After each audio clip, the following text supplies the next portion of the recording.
मित्रों, हम खुद ही खुद से दोस्ती करने के 3 सूत्रों पर बातचीत करते हैं। पहला है मौन, दूसरा है एकांत और तीसरा है ध्यान। हम दुनिया भर के लोगों से मित्रता कर देते हैं, संबंध बना लेते हैं, संपर्क स्थापित कर लेते हैं और हम दुनिया में सर्वाधिक चर्चित, प्रसिद्ध और लोकप्रिय हो जाते हैं। हमारा देश और दुनिया में बहुत बड़ा नाम हो जाता है। लेकिन सबसे जान पहचान, प्रसिद्धि और लोकप्रियता हासिल करने के बावजूद भी हमसे खुद ने खुद से अगर दोस्ती नहीं की तो दोस्तों, सब कुछ पाकर, सब कुछ होकर भी हम दुनिया के सबसे बड़े कमज़ोर या सबसे बड़े गरीब आदमी हैं। मित्रों, अगर हम चाहते हैं कि हमारी मित्रता हमसे हो, खुद की मित्रता खुद से हो, तो खुद ही घनिष्ठ संपर्क और संबंध आज से, अभी से, इसी वक्त से स्थापित करना होगा। क्योंकि जीवन में जब व्यक्ति वस्तु, धन, साधन, पदार्थ से जुड़े हुए सभी संपर्क, संबंध, रिश्ते जब छूट जाते हैं और टूट जाते हैं, तब हम ही हमारे काम आते हैं। मित्रों, तो अगर हम चाहें तो हम इन 3 सूत्रों के माध्यम से खुद ही खुद के साथ में दोस्ती कर सकते हैं, मित्रता कर सकते हैं। क्योंकि इस जीवन में खुद के साथ में रहने वाले और जीने वाले जीवन के अंत तक, अनंत तक खुद ही है। क्योंकि हम खुद ही सुख में भी हमारे साथ में रहते हैं, दुख में भी हमारे साथ में रहते हैं, अमीरी में भी हम हमारे साथ में रहते हैं, गरीबी में भी हम हमारे साथ में रहते हैं। जब सारी की सारी दुनिया हमको छोड़कर, मुकर कर, बिछुड़ कर, त्याग कर चली जाती है, तब भी हम हमारे साथ में रहते हैं। इसके लिए दोस्तों, इस दुनिया में हम अन्य लोगों के साथ में हो सके मित्रता करें या न करें, या कितनी करें, यह हमारे लिए व्यक्तिगत ज़रूरतों या कर्म कर्तव्य पर निर्भर करता है। लेकिन दोस्तों, खुद ही खुद के साथ में दोस्ती करने के लिए इन 3 सूत्रों को अपने जीवन में ज़रूर धारण करना चाहिए। इन तीनों सूत्रों पर हम थोड़ा चिंतन करते हैं। पहला है मौन, दूसरा है एकांत और तीसरा है ध्यान। दोस्तों, हम सुबह से लेकर शाम तक, जन्म से लेकर अब तक, आज तक न जाने कितने शब्दों का इस्तेमाल किया होगा, कितना हमने वाणी के माध्यम से बोला होगा, कितना लिखा होगा, कितना पढ़ा होगा और कितना बोला होगा। क्या इसका नाप तोल या हिसाब हमारे पास में है?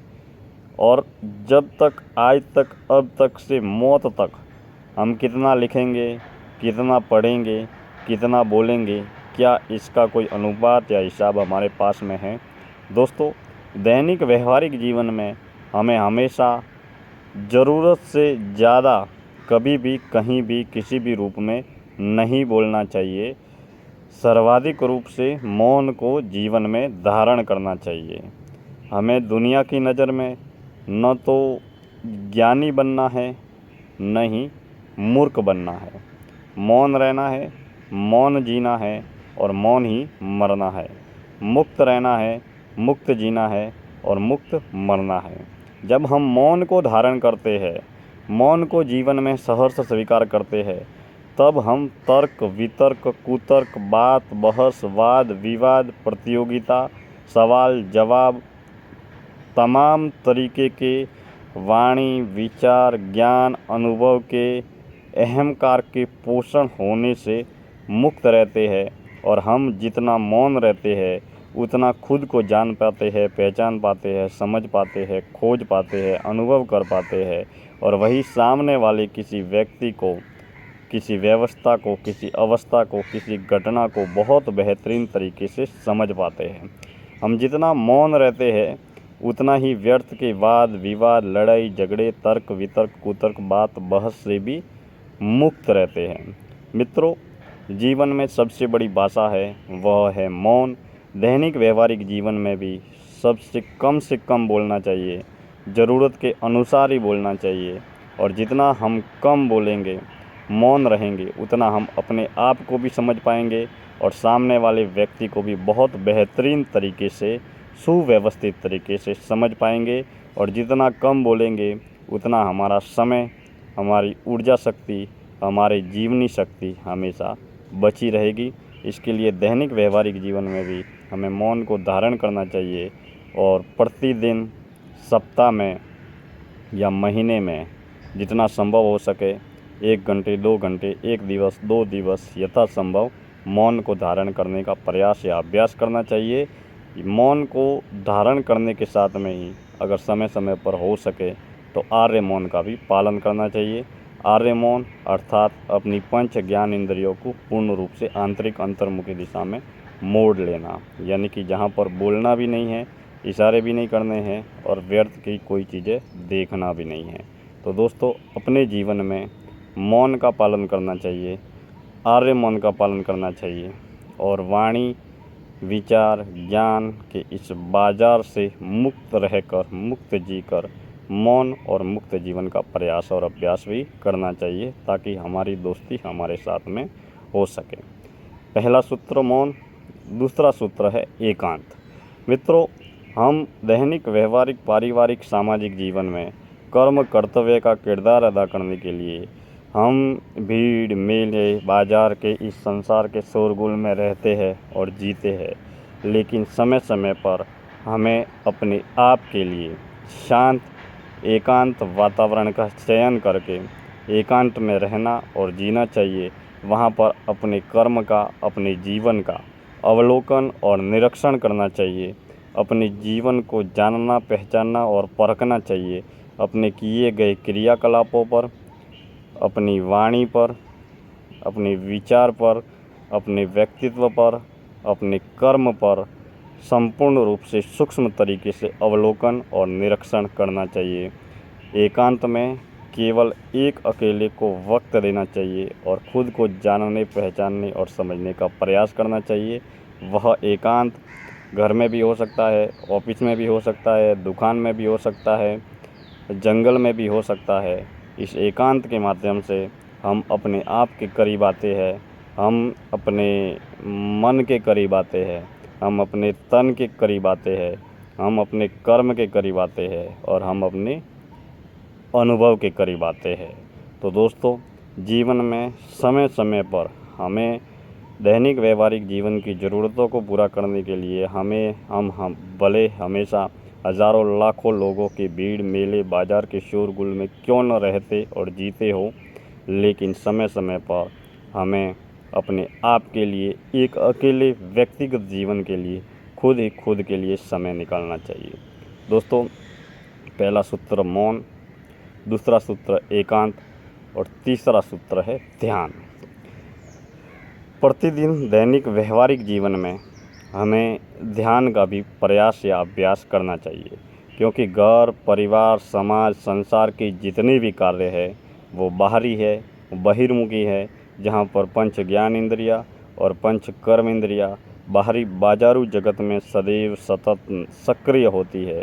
लेकिन ध्यान की अवस्था में हम मौन रहते हैं, एकांत में होते हैं, शांत होते हैं, व्यर्थ के शोरगुल और कोलाहल से मुक्त होते हैं, आंखें हमारी बंद होती है और उसके माध्यम से हम अपने जीवन का निरीक्षण या अवलोकन करते हैं। अगर प्रतिदिन हम ध्यान का अभ्यास करें तो मित्रों, ध्यान के माध्यम से हम अपने जीवन को और अन्य लोगों के जीवन को और संसार को सहज तरीके से समझ सकते हैं, जान सकते हैं, पहचान सकते हैं। दोस्तों, दुनिया में हम कितने ही चर्चित, प्रसिद्ध या लोकप्रिय क्यों न हो, हमारे कितने भी फैंस, फ्रेंड्स या फॉलोवर्स की भारी भीड़ क्यों न हो, दुनिया में हमारा कितना ही मान सम्मान पद पुरस्कार क्यों न हो, लेकिन दोस्तों जब तक हम हमारी दोस्ती, हमारी मित्रता हम अपने आप से खुद से नहीं करते हैं, तब तक हमारे जीवन में असली सुख शांति का, असली आत्म शांति का संचार नहीं होता है। क्योंकि अमीरी और प्रसिद्धि हमारे वास्तविक सफल सुखी जीवन का असली प्रमाण नहीं है। मित्रों, हम जब भी खुद को जानते हैं, पहचानते हैं, समझते हैं, तब हम अपने जीवन के महत्व और मूल्य का आकलन कर सकते हैं। क्योंकि जीवन के अंत तक हम हमारे लिए ही काम में आने वाले हैं और जीवन में हमेशा पहला जीवन व्यक्तिगत तल पर जीना चाहिए, दूसरा जीवन पारिवारिक तल पर जीना चाहिए और तीसरा जीवन व्यावसायिक तल पर जीना चाहिए। क्योंकि दोस्तों व्यक्तिगत स्तर पर, पारिवारिक स्तर पर और व्यावसायिक स्तर पर जितने भी कर्म कर्तव्य ज़रूरत है उनका निर्वहन हमें ही करना है। समाज के लोग, संसार के लोग, बाज़ार के लोग आपका कार्य करने के लिए नहीं आते हैं और नहीं आने वाले हैं। लेकिन बाज़ार का कार्य, संसार का कार्य विधिवत रूप से आपके होने या न होने पर भी चलता रहेगा। लेकिन आपके न होने पर आपका व्यक्तिगत कार्य रुक जाएगा, आपका पारिवारिक कार्य भी रुक सकता है, आपका व्यावसायिक जीवन की ज़रूरतों से जुड़ा कार्य भी रुक सकता है। इसके लिए जीवन में प्रथम प्राथमिकता व्यक्ति के व्यक्तिगत जीवन को देनी चाहिए, ताकि हम अपने जीवन में चहुमुखी दिशाओं से सफल हो सकें और खुद ही खुद के साथ में गहरी मित्रता, गहरी दोस्ती करनी चाहिए, ताकि सुख में भी हम हमारे काम में आ सकें और दुख में भी हम हमारे काम में आ सकें और सम्यक अवस्था में निष्काम भाव से कर्मयोग का पालन करते हुए हम अपने जीवन में भी सुखी हो सकें और घर, परिवार, धर्म, समाज, देश, राष्ट्र के लिए भी कई बड़े नेक और महान कार्य कर सकें। मित्रों, आज का चिंतन था खुद ही खुद से दोस्ती करने के 3 सूत्र। पहला मौन, दूसरा एकांत और तीसरा ध्यान। मित्रों, मैं दिनेश्वर माली आप सभी का तहे दिल से हार्दिक आभार व्यक्त करता हूं। आप हमारे यूट्यूब दिनेश्वर माली ऑफिशियल पर प्रसारित धर्म, ध्यान, दर्शन, आध्यात्म, तत्व ज्ञान से जुड़ी हुई इस चिंतन यात्रा का चिंतन करने के लिए जीवन दर्शन यात्रा से जुड़े रहें। बहुत बहुत धन्यवाद।